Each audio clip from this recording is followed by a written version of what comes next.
So, William, can you tell me how it all started with Angels on the Battlefield?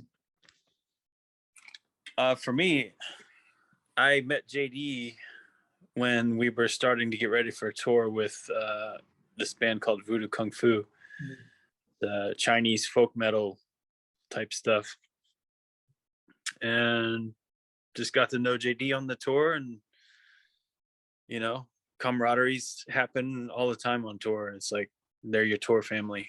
So and then we kept in touch through social media. He moved around a couple times, New York, Ohio, and stuff like that. But he asked me one day if I would want to redo some of the tracks he already had up on Spotify that he did himself.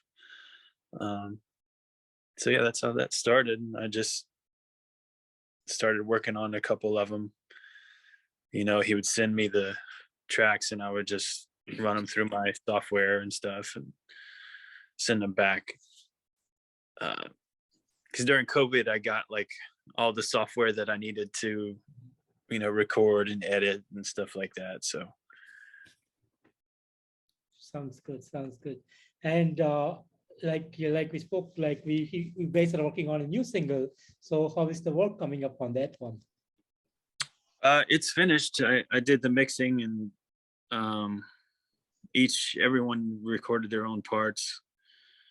So I recorded my stuff here in my closet and edited it, and you know, I just mixed it together. And this other guy, Lars, he mastered it. I think we're just waiting to, you know, promote it and get it out there or something. I don't know what's happening with it. Sounds good. Sounds good. And what are your thoughts on mental illness and towards the charity Angels on the Battlefield been doing? Repeat that one time. What are your thoughts on mental illness and for the charity that Angels on the Battlefield been doing for some time? My thoughts on mental illness? Yes, yes. I mean, I think there could be a lot more that could be done. You know, people that need help that either can't afford it or they don't, you know, they have a hard time with insurance and stuff like that. Here in the US, it's like, I don't know, the insurance companies are, I don't know, it's kind of a gray area because it's expensive, you know? So, but I think a lot more could be done about it and addressed and, you know. Sounds good. And how is it like working along with JD McGivney? And how is the future plans with Angels on the Battlefield? How is the what? How do you like to work with JD McGivney, and what are the future plans with Angels on the Battlefield? Oh, the future plans. No, I like JD. Obviously, he's a friend of mine. But you know, like I said, you develop stuff on the road too. So I know that I could get in a room with him and we would play, you know, music together well. And the future plans, I think he wants to have like a live show to tour with like actual performers, and there's talk of like maybe circus type style performances and stuff like that to go with the music. So we would have actual visual, you know, performers and stuff like that too. So yeah, and just, you know, to benefit mental health charities. Yeah. Sounds and good. Like proceeds would go to them, I think, or we're still just talking about a lot of stuff. So sounds good. Sounds good. And you are also the drummer for Northwind Wolves. So, and the band is also currently working on an album. So how is that coming up? It's been a long time, a long road with that. It's like I said, when everything shut down, I was able to get the software that I needed and I could start writing at home, you know, because I've seen my singer a couple times recently, but I didn't see them for 2 years. You know, I haven't seen my band. So,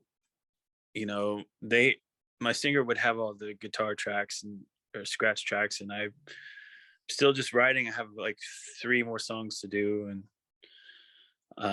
once that gets done, we can send it off to have it mixed and Mhm.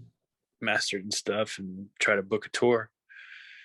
So yeah, I mean that it's definitely a long process when you do everything yourself, but I like it because I can take my time and do everything the way that I want to do it. I don't have to push it out in like 2 or 3 days or even one day in the studio and just settle for what comes out of it.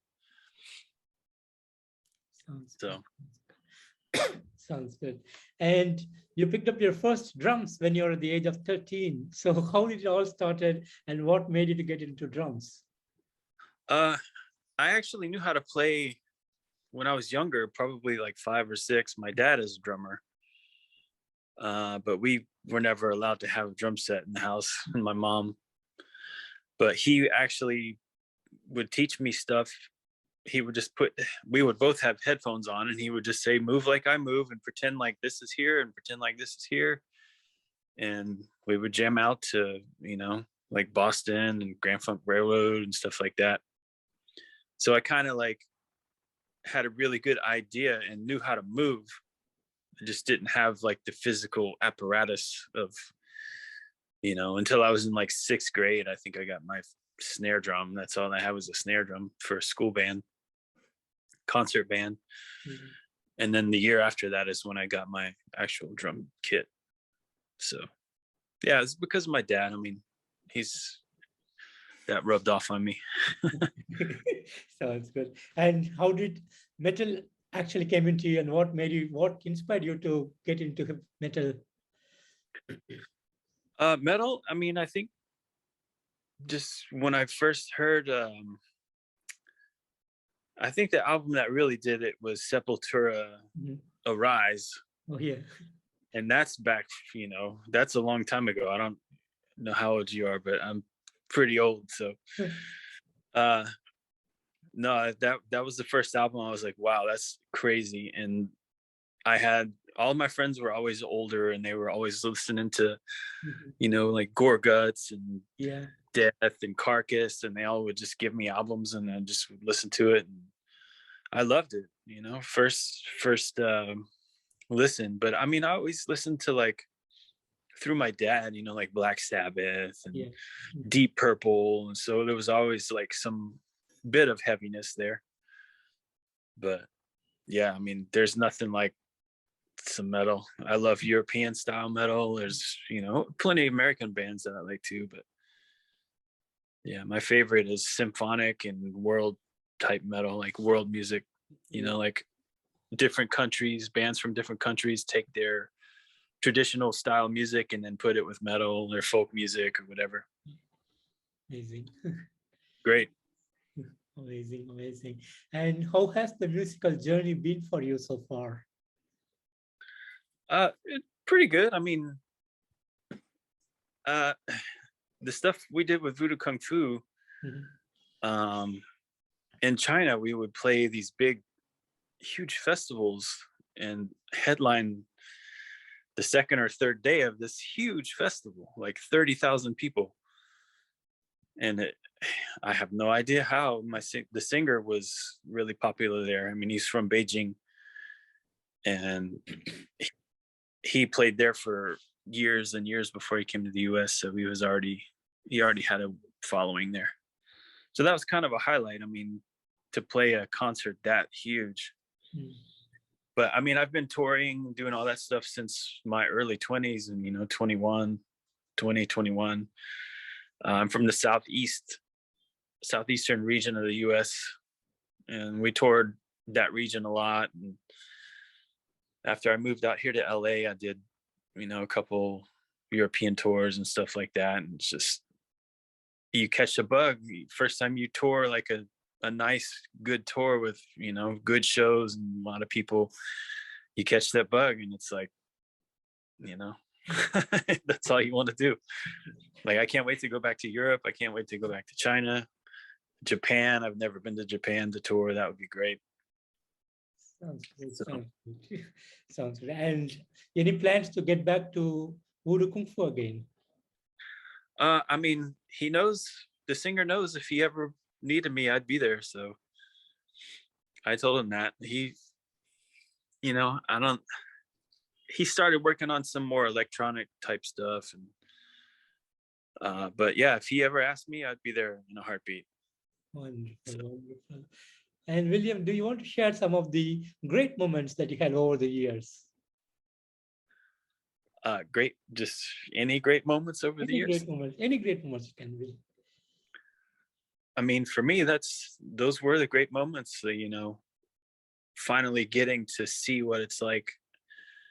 I had people back home like, oh, you're making it, because I went to Europe and toured Europe, and it's like, they don't know. But yeah, I mean, those are some highlights. And, when I met my wife and got married and stuff, that was a good one. Just surviving out here in LA, because it's all of the people that I moved here with moved back to where I grew up. So I'm the only one left, but it's worth it. I can say I did that, So, and my animals, I love my animals. I got a lot to be thankful for from moving out here. Like I said, my wife and my last dog, my dog that I have now, my job. I work with dogs all day. It's very tiring, but it's very rewarding. And it's kind of a good feeling to be tired all the time, I guess, because you come home at the end of the day and you're like, I did a lot today, so Yeah, you feel like you accomplished some things. absolutely. But all the people that I've met, through music, like JD and all the other guys in this project, Jason and Chris, and yeah, I mean, I've met a lot of people and been a lot of places, and that I've loved traveling since I was a kid. Yeah. My family traveled a lot when I was a little kid. I lived in Alaska for a few years, so I've seen a lot of things, and there are a lot of good parts of life. I mean, there are a lot of bad parts, but there are a lot of good parts too. That sounds good, William. And do you have other projects that you're currently having or plan to have in the future? Um, I I do have a friend that I'm working with. He's not in the country right now. He has to wait for his another visa to come through, but he was on this documentary about the Cecil Hotel here in LA, and the girl Elisa Lam that died in the top of the Cecil Hotel. He was cyberbullied because one person, I think in China, he had a video of himself at the Cecil, and it was like from a year before that tragedy happened. And one person in China was like, oh, look at him, he probably did it, look at how he looks, because he does like horror makeup and stuff like that. Just silly, goofy dude, like nicest guy. And he got cyberbullied for years. People, saying that he did it, and that he was even cleared. He wasn't even in the country.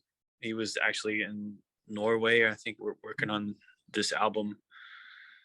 But that's another project that is in the future. I think it's called Dynasty of Darkness. And it's got the album has Hellhammer, the drummer from Mayhem, is playing on it. But yeah, it's just he and I right now. We run everything through a live player, like the bass and the orchestral tracks and stuff like that. But we have like a little live rehearsal video coming out soon. Amazing. But that's it. I just have Northwind Wolves and this Angels on the Battlefield. So that should be that should be plenty to keep me busy. Absolutely, absolutely. And do you also take classes for drums? I was in school band from 6th grade until I went to college for 3 semesters. So I was in marching band and concert band that whole time. And so that's basically as many lessons as you can take, you know. In college, I had like jazz band and jazz improv and stuff like that. So in other words, yeah, I had classes and practice. It was all practice, all, 3-4 hours a day, every day at school. So I'm fortunate to have that background. Yeah, sounds good, sounds good. And do you have any students? I don't have any students at the moment. I have had students in the past. When I was in college, I used to teach high school drum lines. So I would finish my classes and go to the high school after my classes and teach their drum line for their school. I had one student out here in LA, but they live too far away, so I couldn't keep doing that. But it would be nice to have some students, but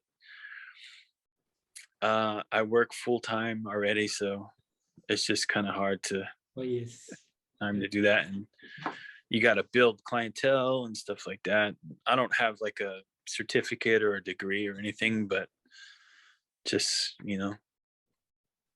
all the experience and Yeah. school that I had, I just don't have the physical paper to show for it. So Sounds good, sounds good. And William, finally, do you want to give any message to the fans around the world? I mean, I'm kind of a soft-spoken guy, so it's just try to stay positive and find what makes you happy or what you're good at or what you want to be good at, and just keep trying it. And time is everything. Like the more time you put into something, the more you're going to get out of it, with like self development and stuff like that. There's this thing that my wife showed me that Tom Hanks, it was like a thing that Tom Hanks said that was really good. He said, just wait. Like if something's bothering you, just wait. If something makes you happy, just wait. Like it's all about patience, I guess. Patience and how you handle situations that you get yourself in, or cards you're dealt. So a lot of Buddhism helps. Sounds good, sounds good. And William, I want to thank you so much for giving me this opportunity to have this wonderful interview with you. It's a real pleasure to meet you today. And thanks for the awesome music that you guys are creating. And I wish you all the best. You too, man. Thank you. Thank you. Take care of yourself. Bye. You too. Yeah.